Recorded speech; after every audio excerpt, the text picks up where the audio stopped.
সরাসরি নির্বাচন হলে তৃণমূল থেকে নারী নেতৃত্ব উঠে আসার সুযোগ থাকে। জনগণ কি চায় সেই আশা-আকাঙ্ক্ষার প্রতিফলন তখনই হবে যখন তিনি সরাসরি জনগণের ভোটে নির্বাচিত হয়ে তার আসনে কাজ করার সুযোগ পাবেন। যখন এমন হয় যে সরাসরি নির্বাচনের মাধ্যমে আসছেন, জনগণের ভোটের মাধ্যমে আসছেন এবং তার একটা আসন আছে, তিনি নির্বাচিত হয়ে আবার সেই আসনের কনস্টিটিউয়েন্সির জন্য তিনি সার্ভ করতে পারবেন, অ্যাকাউন্টেবিলিটিও থাকবে। সো কারেন্ট বাস্তবতায় যেটা হচ্ছে, যেহেতু দলের মাধ্যমে মনোনীত হয়ে আসছে, দলের কোনো নেতার মাধ্যমে মনোনীত হয়ে আসছে, দায়বদ্ধতাটা দলের প্রতি থাকে, যেই নেতার কাছ থেকে মনোনয়ন আসছে তার প্রতি থাকে, জনগণের প্রতি দায়বদ্ধতাটা থাকে না। এবং এখানে বঞ্চিত হচ্ছে জনগণ, বঞ্চিত হচ্ছে আমাদের সংসদ, বঞ্চিত হচ্ছে এবং নারী সাংসদরা যারা যাচ্ছে, যারা এখানে শুধুমাত্র প্রেজেন্স হিসেবে থাকছেন, তার না থাকছে পাওয়ার, না থাকছে অ্যাকাউন্টেবিলিটির জায়গা, সেখানে কিন্তু আসলে আমরা যেই ধরনের রিপ্রেজেন্টেশন চাই, যেই ধরনের অ্যাকাউন্টেবিলিটি চাই, যার ফলে আমাদের ডিরেক্ট ইলেকশন, বাকি যে 300টা আসন সেখানে নারীরা চলে আসবে, যে কারণে আমরা পজিটিভ অ্যাকশনটা করি, সেই সিস্টেমটা আমরা এই কারেন্ট ব্যবস্থার মাধ্যমে করতে পারছি না।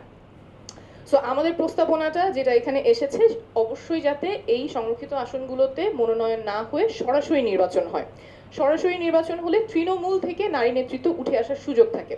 কারেন্ট বাস্তবতায় শুধুমাত্র দলের কাছে যেতে হচ্ছে, কিন্তু যখন সরাসরি নির্বাচন হবে তখন সেই নারীকে এলাকায় যেতে হবে, তৃণমূলে গিয়ে তার ক্যাম্পেইন করতে হবে, মানুষের কাছে ভোট চাইতে হবে, ইশতেহার নিয়ে কথা বলতে হবে, জনপ্রতিনিধি হওয়ার জন্য সেখানে তার তৃণমূলে যেতে হবে। এবং তারপরে যখন তিনি জনগণের ভোটে নির্বাচিত হয়ে আসছেন, তখন তার যে কনস্টিটিউয়েন্সিটা আছে তার কাছে তিনি দায়বদ্ধ থাকবেন, তাদের দুঃখ কষ্ট তার শোনার জায়গা থাকবে, এবং তিনি যে আইন প্রণেতা হিসেবে সংসদে বসবেন, তার সাথে জনগণের ডিমান্ডের যোগসূত্র, জনগণ কি চায় সেই আশা-আকাঙ্ক্ষার প্রতিফলন তখনই হবে যখন তিনি সরাসরি জনগণের ভোটে নির্বাচিত হয়ে তার আসনে কাজ করার সুযোগ পাবেন।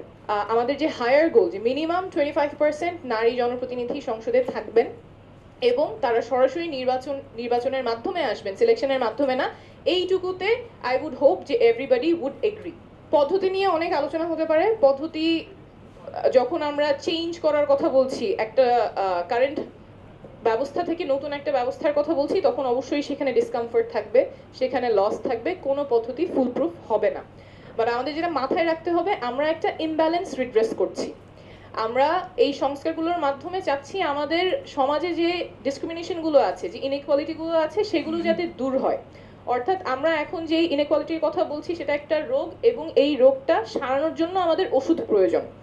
তো সেই ওষুধটাই হচ্ছে পজিটিভ অ্যাকশন, যেটা আমরা বলছি রিজার্ভ সিক্সে ডিরেক্ট ইলেকশনের মাধ্যমে নারী সাংসদরা নির্বাচিত হয়ে আসবেন। ম্যাজিক হার্বাল টুথপেস্ট দূর করে দুর্গন্ধ সৃষ্টিকারী দাঁতের সমস্যা।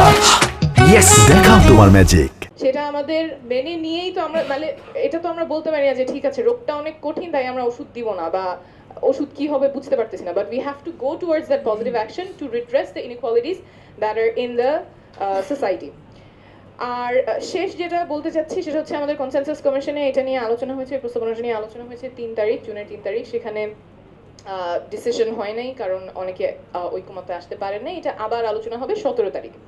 বাট ওই প্রসিজারের ক্ষেত্রে আমার যেটা মনে হয়েছে যে শুধুমাত্র পলিটিক্যাল পার্টিজেরই সেখানে সে আছে। এই রুমে যারা বসে আছেন তাদের ওপিনিয়ন ক্যাপচার করার মতো কোনো মেকানিজম কনসেনসাস কমিশনের নাই।